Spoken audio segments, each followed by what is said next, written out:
Bidu ta' ġimgħa ġdida f'nofs ix-xahar ta' Mejju nistgħu nitkellmu dwar riżultati ekonomiċi u dak li huwa mistenni għal ġejjin. Infatti l-Kummissjoni Ewropea għadha kemm ippubblikat tbassir ekonomiku tagħha kif se naraw fis-servizz.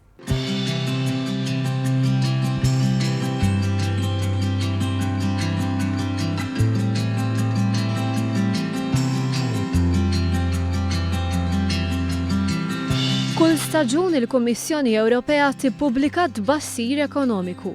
Tbassir bbażat fuq set ta' suppożizzjonijiet esterni dwar ir-rati tal-kambju, ir-rati tal-imax u l-prezzijiet tal-komoditajiet. Fi kliem iktar sempliċi, it-tbassir jagħti indikazzjoni ċara ta' fiex tkun qiegħda l-ekonomija tal-Unjoni Ewropea u kull pajjiż membru tagħha. Bħalissa l-ekonomija tal-Unjoni Ewropea qabdet ritmu tajjeb. Fil-fatt l-ekonomiji tal-Ewropa qed igawdu minn diversi fatturi ta' sosten f'salt, fosthom il-prezzijiet taż-żejt baxxi, it-tkabbir globali sod, il-fatt li l-euro kompla bid-deprezzament u l-politika ekonomika fl-Unjoni Ewropea. Bħala riżultat ta' dan u fatturi oħra, il-prodott domestiku gross reali fl-2015 issa huwa mistenni jikber b'1.8% fl-Unjoni Ewropea u b'1.5% fiż-żona tal-euro. Għall-2016 il-Kummissjoni qed tbassar tkabbir ta' 2.1% fl-Unjoni Ewropea u ta' 1.9% fiż-żona tal-euro.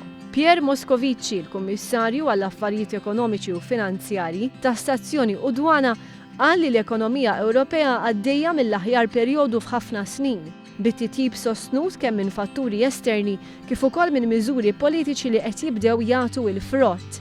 Il-pajjiżi tal-Unjoni Ewropea kollha huma mistennija jiggwadanjaw minn dawn il-fatturi pożittivi. Madankollu kemm se tiggwadanja kull ekonomija ivarja. Ovvjament aħna fil-Kastana naraw aċċelerazzjoni fl-attività ekonomika iktar minn pajjiżi oħra. Dan ifisser li tbassir għal pajjiżna huwa ferm iktar b'saħħtu mill-medja. It-tkabbir mistenni jkun iktar mid-doppju tal-medja fl-Unjoni Ewropea. Fil-fatt huwa naħseb konferma tal-tkabbir ekonomiku li kien diġà previst, imma fil-fatt li issa hemm żieda wkoll fil-previżjoni, ġifieri minn 3.5 3.6%. Li jindika wkoll ovvjament li hemm attività ekonomika għaddejja mhux ħażin.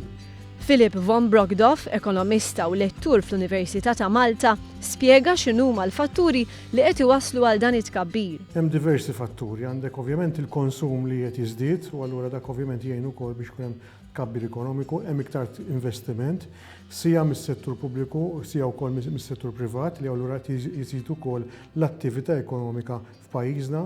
Hemm ukoll il-fatt ukoll li qed nintużaw ħafna fondi Ewropej, allura żdiedet l-absorption rate dal-aħħar xhur u dak ukoll jgħin ukoll biex ikun hemm iktar attività ekonomika u fl-aħħar naħseb ukoll hemm fattur importanti wkoll li l-access to finance, ġifieri il-fatt li għandek iktar entitajiet privati, anki small medium enterprises li qed ikollhom aċċess aħjar għal finanzi, ġifieri fiex jinvestu fin-negozji tagħhom, eċċetera. Dan hu dovut ukoll għall-fatt li rati tal-imaxijiet niżlu allura il-fatt li niżlu l-kost għalihom dan qed jagħmel aktar attrenti għalihom biex huma jinvestu. Kif mistenni dan intlaqa tajjeb mill-Prim Ministru Joseph Muscat, iżda fisser kif tbassir bħal dan iżid il-pressjoni fuq il-ħidma tal-Gvern. Tpoġġi responsabilità li inti meta tkun l-aħħar u titla' post jew tnejn tgħid isma' mhix il-qudiem. Meta tkun mata fuq u titla' fuq net, tista' biss tinżel pass lura. Jifieri jekk l-Ewropa s-sena d-dieħla tgħid illi Malta ħajkollha t-tieni jew it-tielet l-ikbar tkabbir, nista' ora m'għadniex l-ikbar. Inti iċ-challenge tiegħek illi jekk inti l-aqwa trid tipprova li tibqa' l-aqwa. Fir-rapport dwar pajjiżna spika wkoll il-qasam tal-impjiegi.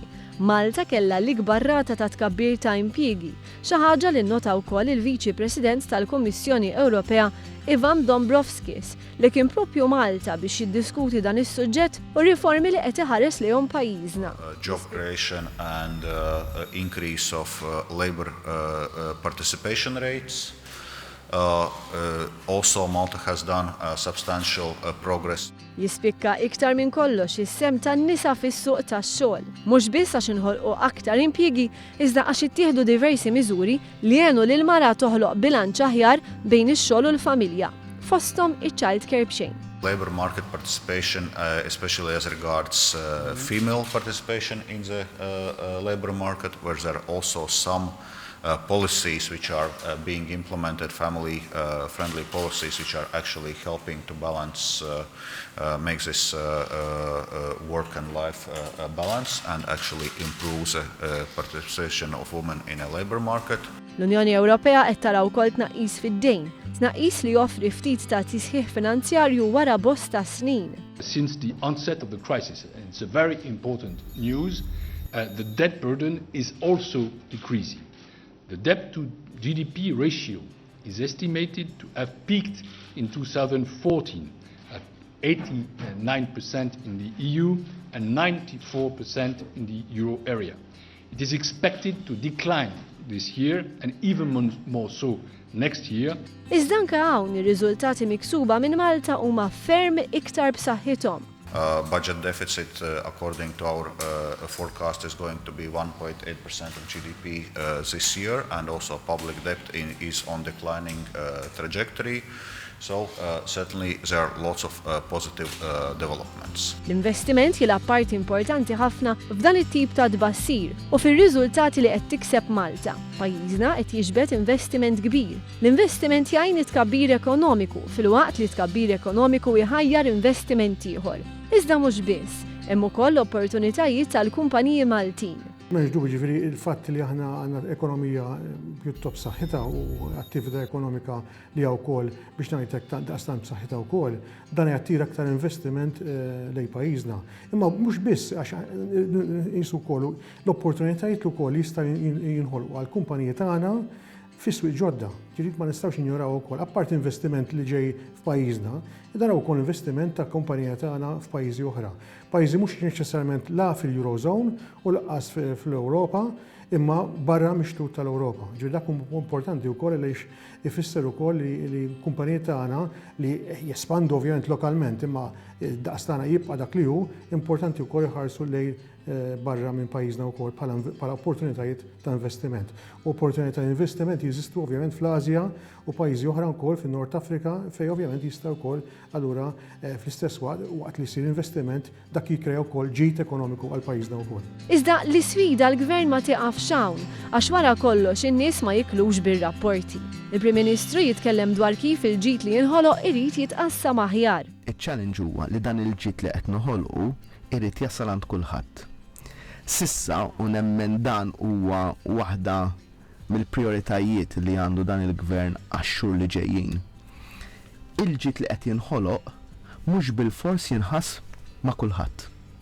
Mhux bil-fors li forsi l-pensjonanti min għandu l-minimum wage, min qiegħed jgħix bi ftit flus. Qed iħoss l-effett pożittiv ta' tkabbir ekonomiku jgħidlek jien għalija dawn numri u mhux qed jagħmlu li differenza kbira f'ħajti, ħalli għali raħsu l-kontijiet tad-dawlu tal-ilma. Għandna il-prezz tal-fuel li huwa mal-medja Ewropea, għandna l-prezz tal-gass li reġa' roħos. Dawn affarijiet li n-nies jifhmuhom ta' u jħossuhom tajna l-bonus ta' 35 euro. Għandna child care b'xejn. Imma n-nies jgħidu hekk dak diġà tajthom li. X'ħattini iktar. Fuq kollox il-ġid l-ewwel irid jinħoloq għax fil-ħajja ma tistax tagħti minn dak li m'għandekx. Biss min-naħa tiegħi bħala mexxej ta' Partit Soċjal-Demokratiku nara ħafna valur fil-fatt illi n-nies iħarsu lejn it-tmexxija tal-ekonomija u li għal xejn tittoqgħod titkellem dwar kif ħatqassam il-ġid jekk l-ewwel ma sserraħx moħħ in-nies illi dak il-ġid ħadku qed toħolqu. U dak kien il-priorità tagħna u tibqa' l-priorità tagħna. Da s-sentejn ħloqni il-ġid, issa għandna l-ispazju biex dak il-ġid li ħloqna u li se nkomplu naħolqu naraw kif jitqassam aħjar. Il-mod kif dan il-ġid jitqassam aħjar huwa parti mill-pjan ambizzjuż li għandha Malta għalli ġej. Pjan li jinkludi riformi importanti u l-Viċi President tal-Kummissjoni Ewropea iddeskrivihom bħala kruċjali. So all in all, I would say that Malta's government has a quite ambitious reform agenda, and now it's really important this reform agenda is being implemented.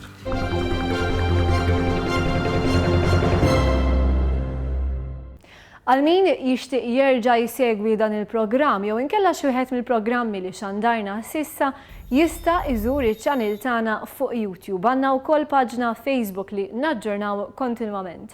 Grazzi tal-li kontu magħna lejla l-kumplament tas-sera tat-tajba.